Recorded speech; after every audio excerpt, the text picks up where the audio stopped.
পাতের ব্যথায় খেঁকাও, আরে এখন যাচ্ছ কোদাল নিয়ে। আরে কাজ করি না বলি তো এত রোগে ধরে বুঝলে। আজকে থেকে খেতে কাজ করব, তাহলে শরীরটাও সুস্থ থাকবে, দুটো টাকাও আসবে। এবার দাও, বীজগুলো দাও। তোমায় কি আর মুখের কথায় ফেরানো যাবে?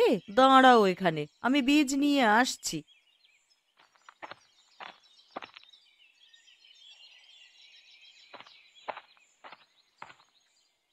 এই নাও তোমার কুমড়োর বীজ। আর সকালে তো কিছুই খেলে না, দুপুরে এসে খেয়ে যেও। না গিন্নি, আমি আর আসবো না, দুপুরে তুমি খাবার নিয়ে মাঠে যেও।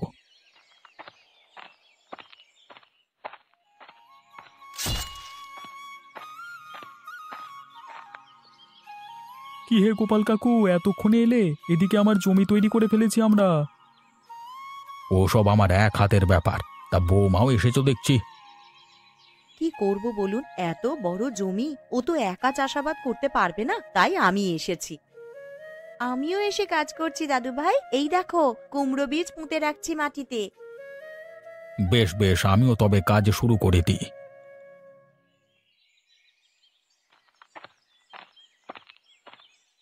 বৌদি, ও বৌদি, ওই আর কটা বীজ দাও তো, আমার খেতে আবার বাড়ন্ত হয়েছে।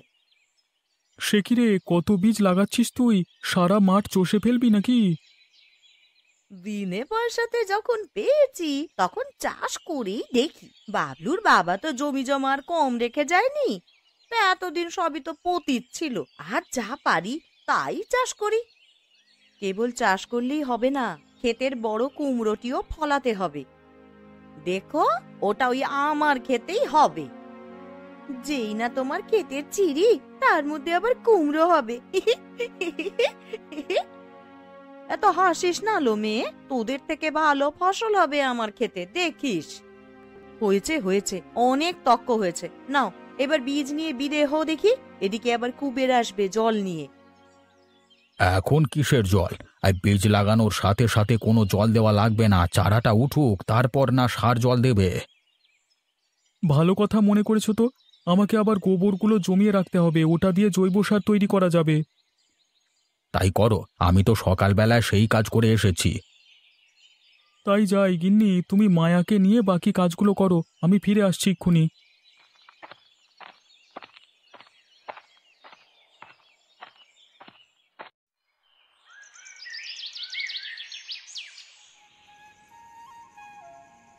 মায়া, রান্না হয়ে গেছে, বাবাকে ডেকে নিয়ে আয় তো। যাচ্ছি মা। কি হে, তোমাদের রান্না কদ্দূর? আমার যে খুব খিদে পেয়ে গেছে। রান্না শেষ বাবা, তুমি খেতে বসো। হ্যাঁ মা, তাড়াতাড়ি খেতে দাও, সারাদিন কাজ করে একেবারে ক্লান্ত হয়ে গেছি। কালও কি কাজ করতে হবে বাবা? হ্যাঁ রে, এখন কদিন কাজ করতে হবে, তবে কালকে তোদের যেতে হবে না, আমি একাই যাব বুঝলি।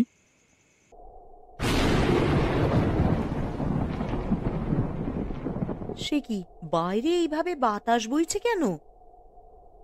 বৃষ্টি হবে বোধহয়। যাক, বৃষ্টির মধ্যে একটু শান্তি পাবে গাঁয়ের মানুষগুলো। কাঠপোড়া গরমে সবার জীবন অতিষ্ঠ হয়ে উঠেছে। নাও তুমি খেয়ে এখন ঘুম দাও, আজকে আবহাওয়াটা ঠান্ডা হলে ভালো ঘুম হবে দেখো।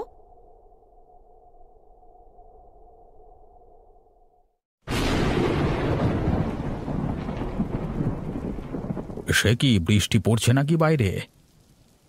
তাই তো দেখছি গো, আমার বিচুলিগুলো বাইরে শুকোতে দিয়েছিলাম, ওগুলো সব ভিজে যাবে। তার চেয়ে বড় কথা, আমার বীজের জমিটা নষ্ট হবে, ওটা আর চাষ করা যাবে না।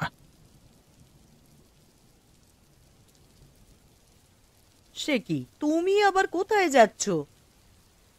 মাঠে গিন্নি, কুমড়ো বীজগুলো ঢেকে দিয়ে আসতে হবে। না না, তার আর দরকার হবে না, বুড়ো মানুষ তুমি, ও কাজ তুমি করতে পারবে না। পারবো গিন্নি, পারবো। এই শরীরে এখনো 10 জন মানুষের শক্তি আছে। তুমি পলিথিনগুলো বের করে দাও তো, ওগুলো দিয়ে ঢাকতে হবে। দাঁড়াও, এক্ষুনি নিয়ে আসছি আমি।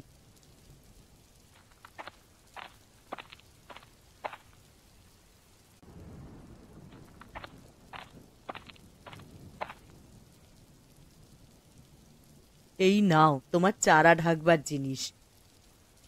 আমি গেলাম গিন্নি, ফিরতে রাত হতে পারে, তুমি খেয়ে নিও।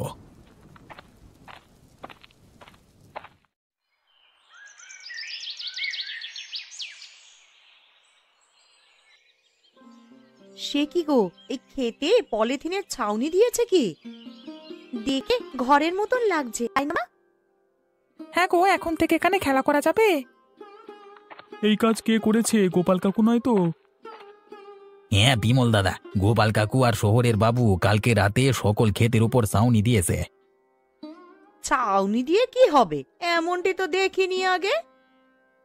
আপনারা চাষবাস করেন না বলে জানেন না, ক্ষেতে বৃষ্টির জল জমা বাঁধলে বীজগুলো পচে যেত। সেজন্য কালকে বৃষ্টি হওয়ার সাথে সাথে আমি আর কুবের মাঠে আসি। এসে গোপাল কাকুকে দেখি কাজ করছে, আমরাও কাজে লেগে যাই তার সাথে। আমরা তো এসব কিছুই জানতাম না। বড় উপকার করেছেন বাবু, আপনাকে অসংখ্য ধন্যবাদ।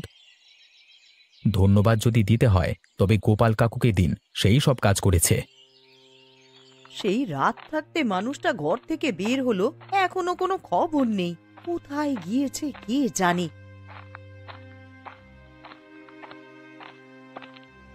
কি গো গিন্নিমা, এতক্ষণ পরে কর্তার কথা মনে হলো? আর বলো না মা, কাল সারাটা রাত ঘুমাতে পারিনি। আলো ফুটতে না ফুটতেই বের হয়ে গেছি। ওগো শুনছো, এদিকে এসো একবার। সুসংবাদ আছে গিন্নি, বীজ থেকে চারা গাছ উঠতে শুরু হয়েছে। চারা গাছ উঠেছে? কোথায় কোথায়? এই যে দেখো, কুমড়োর চারা। সত্যি তো, এটাই আমাদের মিষ্টি কুমড়োর ছোট্ট চারাটি। হ্যাঁ গিন্নি, চারা উঠতে শুরু করেছে। এখন আর চিন্তা নেই, অল্প দিনের মধ্যেই জমি কুমড়োয় ভরে উঠবে। হ্যাঁ বিমল, এখন থেকে আর ছাউনির প্রয়োজন নেই, গাছে আলো বাতাস লাগতে দিতে হবে। আজকে থেকে কাজও বেড়ে গেল আমার, এখন নিয়মিত সেচের ব্যবস্থা করতে হবে।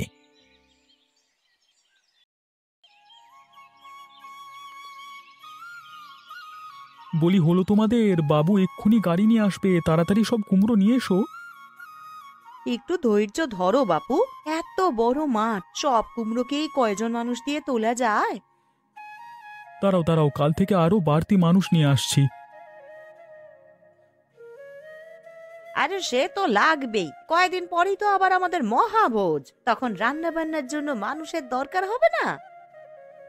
সে দেখা যাবে ক্ষণ, এখন তোমরা সব কুমড়ো গাড়িতে তোলো। ওই তো কুবের গাড়ি নিয়ে এসেছে। কি ব্যাপার বিমল, কাজ কতদূর?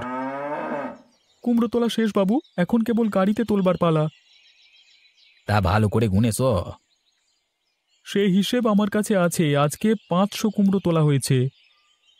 খেতেও তো তেমন বেশি নেই, সামনে আবার আমাদের মহাভোজ। তা সেই জন্য তো কুমড়ো লাগবে, এখান থেকে কটা রেখে দিলে হতো না? সে নিয়ে তুমি চিন্তা করো না বৌদি, গোপাল কাকু বড় একটা কুমড়ো রেখেছেন, ওটা দিয়েই ভোজের কাজ চালানো যাবে খন। এত এত মানুষের আয়োজন, একটি কুমড়োতে কি আর হবে? হবে বাবু হবে, সে কুমড়ো তো আর আপনি দেখেননি, একসাথে কয়েকশো মানুষ খেতে পারবে। বেশ, তবে একবার গিয়ে দেখে আসা যাক। হ্যাঁ, আমরা মালামাল তুলে দিয়েই গোপাল কাকুর খেতে যাব।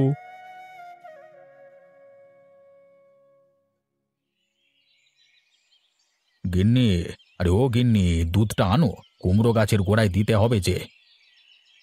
আনছি বাপু আনছি। তা বলি, রোজ রোজ এত দুধ ঢাললে হবেটা কি শুনি? মিষ্টি কুমড়ো তো আর মন্ডা মিঠাই হয়ে যাবে না? হবে গিন্নি হবে, দেখবে এই মিষ্টি কুমড়ো মন্ডা মিঠাইয়ের চেয়ে সুস্বাদু হবে। আমার ঠাকুমা বলতেন, ফলবতী গাছের নিচে দুধ ঢাললে সেই ফল খুবই সুস্বাদু হয়। দেখা যাবে, এই তো দুদিন পরেই মহাভোজ, তা সেদিন তোমার ওই মিষ্টি কুমড়ো কতটা মিষ্টি তা পরখ হয়ে যাবে খন। সে দেখো তুমি, এখন দুধটা দাও।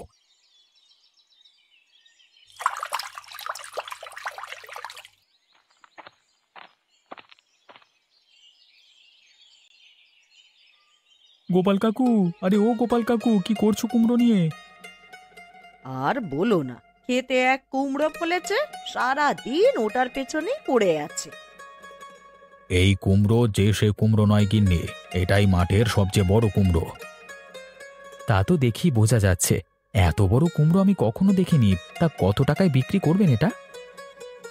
এই কুমড়ো বিক্রির জন্য রাখিনি বাবু, সামনে মহাভোজের দিন এই কুমড়ো কাটা হবে। এটা দিয়ে আমরা মহাভোজ করব। আর সেই জন্যেই প্রতিদিন বালতি ভরে দুধ ঢালছে। হ্যাঁ রে, এটা দিয়ে সন্দেশ বানালে অনেক সুস্বাদু হবে। তবে আর দেরি কেন, ক্ষেতের সব কুমড়ো তো তোলা হয়ে গেছে, এদিকে গোপাল কাকুর কুমড়োটিও বেশ বড় হয়ে গেছে। তাহলে এই সপ্তাহেই কুমড়ো দিয়ে মহাভোজ করা যাক। হ্যাঁ বাবু, তাই করলেই ভালো হবে। এদিকে বাবলুটা আমার আবার মহাভোজের জন্য অতিষ্ঠ করে ফেলছে। আরে বাবলু, মহাভোজের দিন তো কুমড়ো নিয়ে অনেক পদ রান্না হবে, খেতে পারবি তো সব? আমি খেতে না পারলে তুমি আছো তো কাকু, তুমি সব খেয়ে নিও। তা পারবো, তোদের মতো বয়স থাকতে একাই 3 জনের খাবার খেয়েছি। বেশ, তবে আয়োজনের যোগাড়যন্ত্র করা শুরু হোক। অনেক মানুষের খাবার রান্না করতে হবে, হাতে দিন তো বড় বেশি নেই। চলো কাল থেকেই আমরা কাজ শুরু করে দিই, তাহলে মহাভোজের দিন আর ঝামেলা হবে না। তাই করব, এখন তবে আমরা যাই। আমিও চলে যাব বাপু। কই বাবলু, চল বাড়ি চল। আমি তবে শহরে যাচ্ছি, আজকে টাকাটা তোমাদের বাড়িতে পৌঁছে দেওয়া হবে। বিমল দাদা, তুমি আমার সঙ্গে এসো। তাই চলুন বাবু।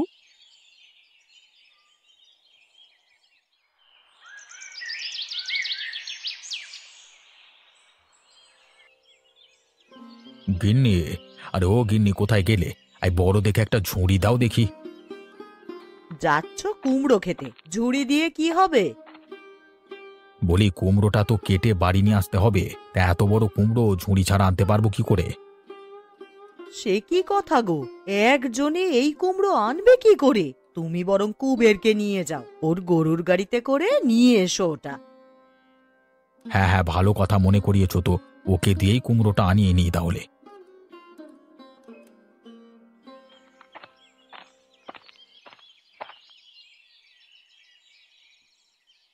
ও কাকু, কতক্ষণ লাগবে তোমার কুমড়ো নিয়ে আসতে? আমরা যে রান্নার জন্য চলে এসেছি। বেশিক্ষণ লাগবে না মা, আমি যাবো আর আসবো।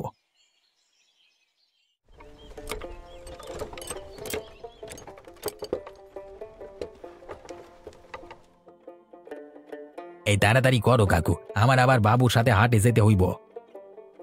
এই তো চলে এলাম, এবার কুমড়োটা ধরে গাড়িতে তুলবো। কিন্তু ও কি, তোমার খেতে যে কুমড়া নেই? আরে আরে, তাই তো, কুমড়োটা গেল কোথায়? কোথায় আর যাবে, নিশ্চয়ই কেউ চুরি করে নিয়ে গেছে। হায় হায় হায় হায়, এ কি কাণ্ড হলো! কে করলো এই কাজ? আবার এত কষ্টের ফসল খেয়ে নিয়ে চলে গেল।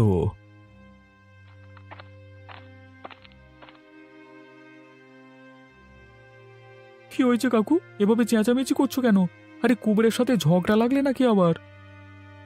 আবার সব শেষ হয়ে গেছে বিমল, আবার সাধের কুমড়ো চুরি হয়ে গেছে। চুরি হয়ে গেছে? বলো কি? কই দেখি দেখি, কে চুরি করলো গো তোমার কুমড়ো খানি? তা জানলে কি আর আমি এখানে বসে থাকতুম? এক্ষুনি চোর ধরে কুমড়ো উদ্ধার করতাম। কি হয়েছে এখানে, সবাই একসাথে কেন?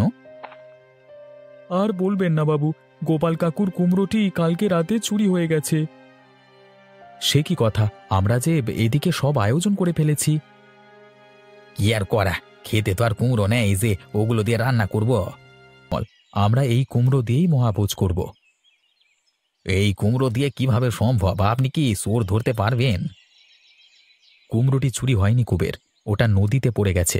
ওই দেখো, মাটিতে তার দাগ লেগে আছে। নদীতে পড়েছে? সে কি কথা, ওটার কি হাত পা আছে নাকি যে নদীতে গিয়ে পড়বে? এতক্ষণ আমি বুঝতে পেরেছি, কালকে রাতে নদীর পাড় ভেঙেছে, আর সেই জন্য মাটি দেবে যাওয়ায় কুমড়োটি গড়িয়ে পড়েছে। কিন্তু এই জলে কি কুমড়ো পাওয়া যাবে?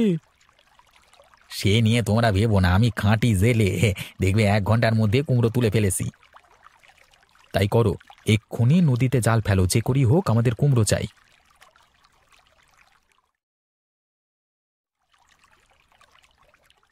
জাল যে ফেলা হলো, কুমড়ো কি আর পাওয়া যাবে বৌমা?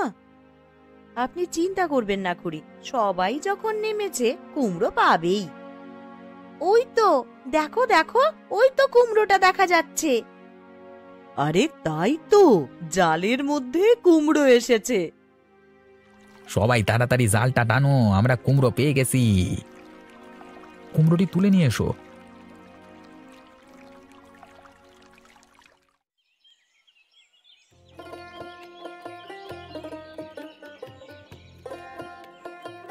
আপনাকে আরেকটু পায়েস দিই বাবু? দুধ আর কুমড়ো দিয়ে তৈরি করেছি।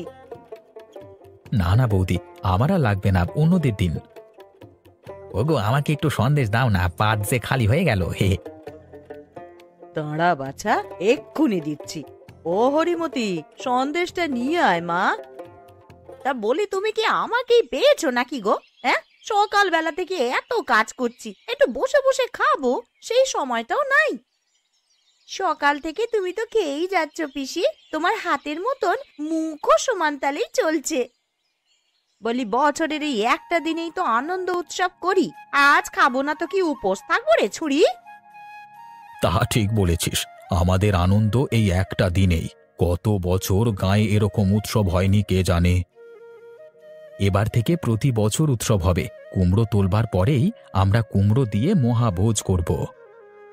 তাহলে তো প্রতি বছর আমাকেই সবচেয়ে বড় কুমড়োটি ফলাতে হবে।